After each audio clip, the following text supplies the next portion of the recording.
José, ele foi persistente até o final. E a persistência de José foi uma persistência de saber que o sonho dele era de Deus e ele não perdeu o foco nele. Mas a gente não pode pensar, gente, que persistência é fazer a mesma coisa o tempo todo, mesmo quando não dá certo. Porque às vezes você tem uma estratégia, começa a fazer uma coisa, você faz 5, 10 vezes, aquilo deu errado, e você fala, não, vou ser persistente. Você tem que avaliar o que você está fazendo. O seu sonho, você está na direção dele, mas às vezes a estratégia é que não funcionou. Imagina uma dona de casa fazendo um bolo, ele sola. Ela repete a receita igualzinha. Não. Vai mudar o ingrediente. Então, ser persistente não é bater na mesma porta o tempo todo, não. É avaliar o que você está fazendo, o que está dando, o que não está dando certo, vai mexendo no ingrediente. Eu tenho que ser mais assim aqui, eu tenho que ser menos aqui assim. Isso é ser persistente. É persistente na direção do seu alvo, tá? Quando a gente não faz isso, é por muito medo. Às vezes você fica no mesmo lugar, no looping, porque você sabe assim, eu aprendi isso aqui, eu só sei fazer isso. E aí você não quer aprender uma coisa nova para poder mudar de estratégia, porque você morre de medo de errar. Gente, ninguém realiza sonhos se tiver medo de errar, tá? Eu lembro de uma história de um motorista chamado Alfredo. Ele era um cara que...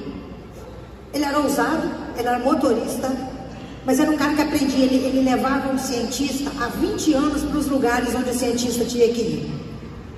E ele gostava de aprender, ele ouvia, ele queria entender o que estava nas palestras, o que estava acontecendo. E um dia, eles foram para uma cidade do interior. E nesse lugar, o cientista nunca tinha ido. Ele foi levar o cientista para dar uma palestra. No caminho, na viagem, a viagem foi longa, ele disse para o cientista assim, não tem muita diferença na aparência minha do senhor. Eles não conhecem o senhor direito. Deixa eu fazer a palestra no seu lugar. O cientista falou assim, tu é doido? Você quer fazer palestra no meu lugar? Eu sou motorista, eu sou cientista, eu estudo há anos. Não, senhor, não quero diminuir o senhor não. Acontece que há 20 anos eu escuto o senhor falar a mesma coisa, decorei tudinho. Eu sei tudo que o senhor fala, deixa eu fazer isso, eu sinto que eu consigo, que eu posso. É ousadia demais, não é não? E aí, o cientista tentando explicar para ele que não tinha condição de deixar, você não vou arriscar meu nome para você fazer uma experiência. Ele falou assim, eu arrisco meu trabalho. Eu trabalho para o senhor o resto da vida, o senhor não precisa pagar mais nada. O senhor vai botar a sua carreira em risco numa palestra só e eu vou botar o resto da minha vida, do meu emprego, do meu salário. Me deixa fazer. O cientista ficou curioso e falou, rapaz, você já viu o que acontece no final? Todo mundo faz perguntas para mim. Como é que você vai responder? Ele falou, decorei as perguntas e as respostas. O cientista não tinha mais o que fazer. Ele falou assim, olha, eu estou curioso para saber o que você quer desse negócio. Eu vou largar você fazer isso. Foram para a palestra, chegaram no final, no lugar, trocaram de roupa no banheiro. Foi o motorista, um terno italiano, lá para frente, para se apresentar. E o cientista pegou o capzinho do motorista e sentou no último banco e ficou lá assistindo. O cara deu um show. Ele falou exatamente, palavra por palavra, do que o cientista falava. No final, as perguntas aconteceram. Ele respondeu todas. Só que, naquele dia, tinha uma daqueles adolescentes superdotados. Ele sabe a resposta do que ele está perguntando, mas ele quer acabar com quem está falando. Ele fala assim, hoje eu acabo com aquela pessoa ali. Aí ele bota aquela pergunta, que ele sabe que ele vai desestabilizar todo mundo. Certo? Aí o adolescente, 16 anos, gênio, faz uma pergunta que ninguém nunca tinha perguntado. Você acha que o motorista perdeu o rebolado? De jeito nenhum. Ele falou assim, meu rapaz, a tua pergunta é tão simples e tão fácil que eu vou deixar meu motorista responder para você. Às vezes, querido, você vai passar por situações que são muito desafiadoras. Mas você tem que pensar o seguinte, de um jeito ou de outro, eu vou resolver esse negócio aqui. Certo? Pode não ser, querido, 100%, mas só o fato de você falar assim, eu fui, errei, eu assumo, não fiz o melhor que eu podia, ou não soube fazer, mas qual o problema de você dizer que você errou, gente? Narcisista é que não gosta de assumir erro, certo? Mas gente normal assume que erra, então vamos assumir que a gente erra e vamos aprender com isso, amém, gente? Agora, As situações, elas aconteceu na vida de José. Deus parecia que estava dando errado, porque se não acontecesse isso, não daria certo. Às vezes uma coisa precisa dar errada para que algo aconteça. Gente, se José tivesse passado de escravo para administrador, se tudo tivesse dado certo, se José não tivesse sofrido uma injustiça, o que ia acontecer? Ele ia ser administrador de um homem rico pro resto da vida. Só que qual era o projeto de Deus? É que ele administrasse a maior nação do mundo da época. Tá me entendendo? Às vezes Deus tem que puxar o seu tapete para você sair da zona de conforto, porque senão você fica nela, filho. Porque nós queremos isso, a gente quer conforto, a gente quer o bom. E às vezes você pensa, nossa, por que essa porta fechou? Porque você ia ficar nela, vida. Deus não quer você aí, Ele quer te levar para um lugar maior. Então Ele tem que puxar o teu tapete para ver se você desestabiliza e sai da rodinha do ratinho que está rodando aí no mesmo lugar. Você pensa que funcionou errado. Não, querido, funcionou certo. E muitas vezes, gente, para a glória de Deus se manifestar, a gente tem que ser instrumento de Deus para isso. Certo? Você não é só pelo seu projeto. É para um projeto maior. Às vezes acontece alguma coisa ruim na vida da gente para manifestar a glória de Deus. Um cego, os discípulos perguntaram para Jesus, por que esse homem é cego? Por causa do pecado dos pais dele ou por causa do pecado deles? Nenhum dos dois. É para a glória de Deus se manifestar. O cara estava cego esse tempo todo para esperar o dia que Jesus passasse ali e curasse ele, e Jesus pudesse mostrar através daquela cura que ele era Deus. Certo? Por isso ele passou anos e anos cego. Por isso que uma mulher passou 12 anos com hemorragia para esperar o dia que Jesus ia passar, para tocar nas vestes deles e provar que Jesus era Jesus. Por isso que Lázaro ficou morto 4 dias, para Jesus provar através daquilo ali de que ele era Deus. Jesus quer provar através da sua vida, para esse tempo, para quem está em volta dele, de você, que Deus é Deus nesse tempo. Assume o seu lugar. O cego assumiu o lugar dele, querido. A mulher com hemorragia assumiu o lugar dela. Esse é o meu e o seu lugar para esse tempo. Amém, gente? E nem tudo dá certo nesse período, nessa situação, não. Às vezes uma coisa dá errada para a glória de Deus se manifestar. Eu estou vendo esse negócio aqui, eu tenho trauma disso aqui, ó. Fui pregar uma vez numa cidade no sul. Eu estava falando de algo muito desafiador. Eu estava falando, alguns anos atrás, bem antes da pandemia, eu estava falando sobre como as ideologias desse tempo estão destruindo a mentalidade das crianças. Só que eram informações duras, assustadoras, que as pessoas não estavam acostumadas a ouvir. E tinha uma igreja com quase 800 pessoas. E as pessoas estavam na cabeça delas assim, com aquela coisa de teoria da conspiração, sabe? E não parecia que não estava entendendo muito bem o que eu estava falando. 50 minutos eu falei, o povo meio apático. Aí tinha uma caixa de som aqui. Tinha um painel aqui que eu mostrava os slides e provava o que eu estava falando. Aí o que eu fazia? 50 minutos eu fiz assim. Eu olhava a caixa de som, passava através dela, vinha aqui, mostrava o telão, voltava, olhava para ela, fazia a volta e voltava para cá. Fiz esse movimento 50 minutos. Quando deu 50 minutos de palestra, o que eu fiz? Eu vim aqui, mostrei o que eu tinha que mostrar, virei para cá e não olhei para ela. E aí eu debrucei sobre a caixa de som. E eu não sei quanto tempo eu fiquei desacordada. Quando eu acordei, eu estava sentada aqui no altar, com o nariz sangrando e o braço assim. Isso aqui, nessa altura, eu quebrei o nariz e o pulso em 2 lugares. Aí, aquele monte de gente à minha volta dizendo, o carro está lá fora para te levar para o hospital. Eu falei, que hospital? Você quebrou o nariz e o braço. Eu falei, não terminei a palestra. Ela falou assim, mas você está toda quebrada, seu nariz sangrando. Você não vai terminar não, você vai para o hospital. Eu falei, não senhora, eu vou falar até a última palavra, o que eu vim falar aqui. Tentaram me persuadir, eu falei, pode me levantar e segurar o microfone, que eu não tinha força?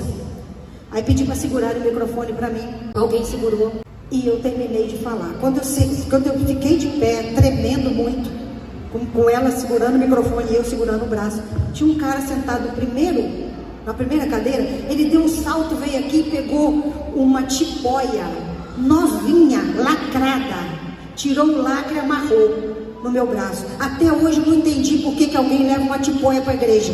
Eu fiquei imaginando assim: você sai para ir para a igreja e fala com seu marido assim: não esquece a tipóia não, tá? Vai que alguém quebra o braço. Já pensou nisso, querido?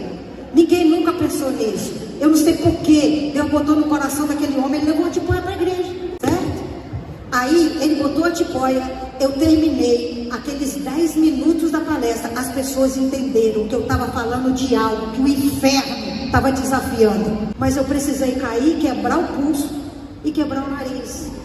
Por quê? Porque o projeto é mais do que eu, é maior do que eu, é maior do que você. Você está me entendendo, gente? Então, a gente precisa captar isso aí. Outra coisa importante, nesse processo todo, José não foi egoísta. Às vezes, a gente está muito ocupado com o projeto. E aí você pensa assim: estou ocupado demais, tem gente me enchendo a paciência, não posso ajudar fulano, não posso ajudar ninguém. Estou só focada nisso aqui. Às vezes é seus filhos que estão precisando de você, seu marido ou tua esposa, e você está obcecado por um alvo, e você não dá assistência para ninguém, e você acha que só aquele algo é importante na sua vida. José não pensou isso não. Eu vou te explicar por quê. Mas a gente costuma fazer isso. Eu atendi uma vez um rapaz, ele e a esposa dele, um grande empresário, muito rico. E ele falou: Elizabeth, eu entregaria todo o dinheiro que eu ganhei nos últimos anos, porque eu só trabalhei. Eu queria ser um grande empresário e eu fui. Mas eu fiquei tão obcecado em ganhar dinheiro que eu esqueci que eu tinha uma família. E eu acabei de descobrir que meu filho de 16 anos, e eu fui o último a saber. Você pode ter o projeto mais importante do mundo, mas tem gente à sua volta. E não tem projeto maior nessa história do que gente para Deus. Me entendeu? Amém. E às vezes você pensa que você está gastando tempo com alguém. Essa pessoa que você para dar uma assistência ou entender o que você tem que fazer por ela, talvez essa pessoa aí seja alguém importante para o teu projeto. José, quando chegou na prisão, quem é que entra numa prisão e fica prestando atenção nos outros? José, quando foi excelente enquanto escravo e ele virou administrador, ele foi para a prisão injustamente. Lá ele também foi excelente, botaram ele para ser administrador da prisão. Mas José podia ter ruminado aquela ideia: o que eu estou fazendo aqui? E o meu sonho? Por que eu estou passando por isso? Ó céus, ó vida, por que só tem prisão no meu caminho? Ele podia ter falado isso, mas José procurou fazer o que ele podia fazer de melhor na situação que ele tinha. Você está longe do teu sonho ainda, mas você pode fazer algo muito bom nesse lugar que você está. Amém? Muito bem. José foi administrar a prisão. José olhava para os prisioneiros, prestava atenção nele. Um dia, José falou para dois assim: vocês estão mais tristes hoje. Ô gente, quem está alegre na prisão? Ninguém está alegre numa prisão. Mas José sabia que aqueles dois homens estavam mais tristes aquele dia. Ele era observador de pessoas. Se você não leva em conta quem está à sua volta, querido, só o seu projeto, você pode perder a grande oportunidade da tua vida, porque uma resposta pode vir de alguém. José prestou atenção naqueles dois homens que estavam tristes. A resposta veio deles, certo? Então nada é desperdício. Foi o fato dele se importar com pessoas. Dorca, querido, era uma mulher que ajudava pessoas. Mas Dorca ajudava pessoas que eram muito pobres, não tinha nada para dar para ela. Ela ajudava viúvas, não tinha nada para oferecer para elas. Mas foram essas viúvas que não se aceitaram a morte dela, que foram buscar Pedro para salvar ela, né? Às vezes você está se dedicando a alguém, se você é aquela pessoa que pensa assim: só posso ficar perto de gente poderosa que tem alguma coisa para me fazer. Às vezes o poderoso não vai fazer nada por você, mas é o simplesinho que vai fazer alguma coisa importante. Cuidado, tá? Eu às vezes vejo, sim, de vez em quando eu falo isso numa palestra. Eu sei que quem está falando isso, gente, não está errado não, tá? Não estou criticando quem fala isso não. Mas tem pessoas que falam assim: esteja sempre com pessoas maiores que você, melhores que você, que sabem mais que você.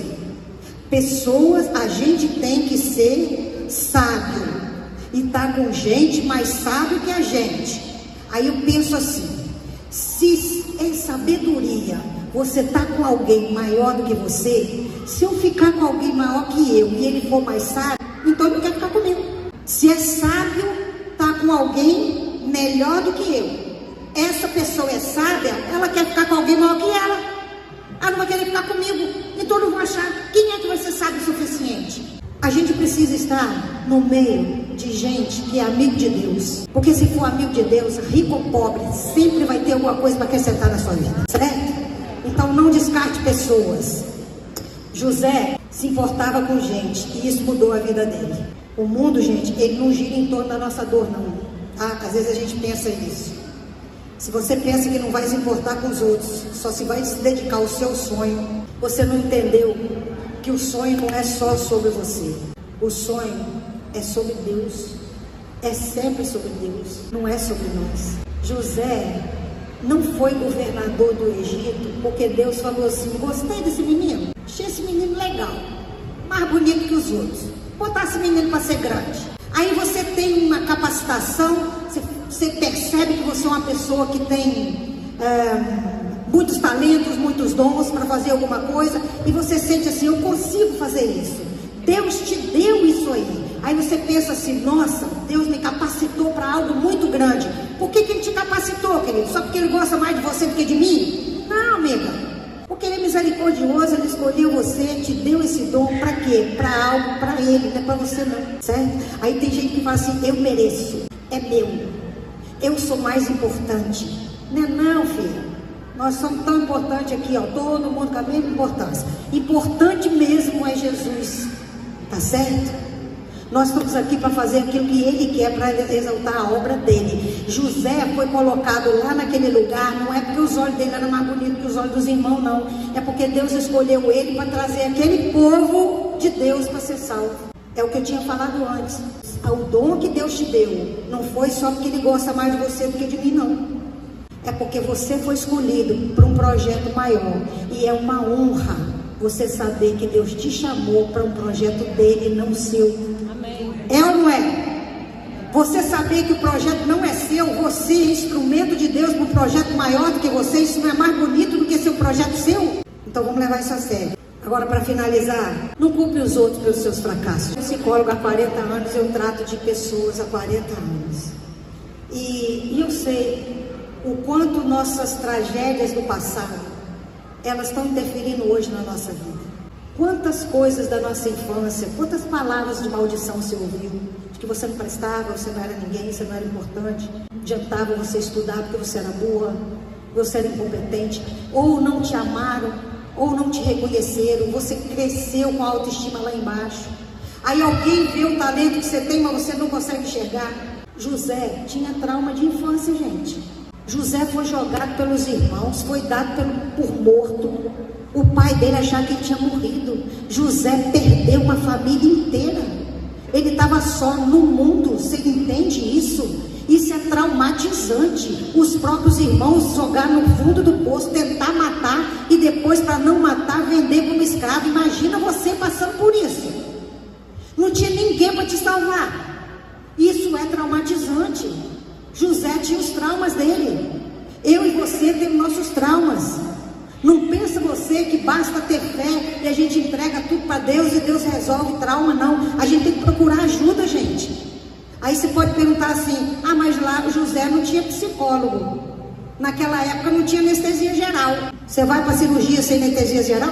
Se tem psicólogo hoje, querido, então procura socorro, procura ajuda. É isso que eu estou tentando te entender, te fazer entender. Tem gente que acha que tem fé, não tem que procurar socorro, não tem que procurar ajuda, tem que entregar para Deus. Quem quer só entregar para Deus, no fundo, não quer olhar pelos seus próprios problemas, não quer olhar para a sua própria dor. Sabe o que José fez? Ele teve que encarar a dor dele, porque o passado dele ficou na frente dele. Olha, não dá para realizar o sonho com o fantasma do passado escondido dentro de nós. Na história de José, chegou o momento onde o passado bateu na porta dele. Entende? Se o passado, se você ficar escondido, correndo, fugindo da sua história passada, só botando panos quentes, colocando ela para fora da sua consciência, você não realiza seu sonho.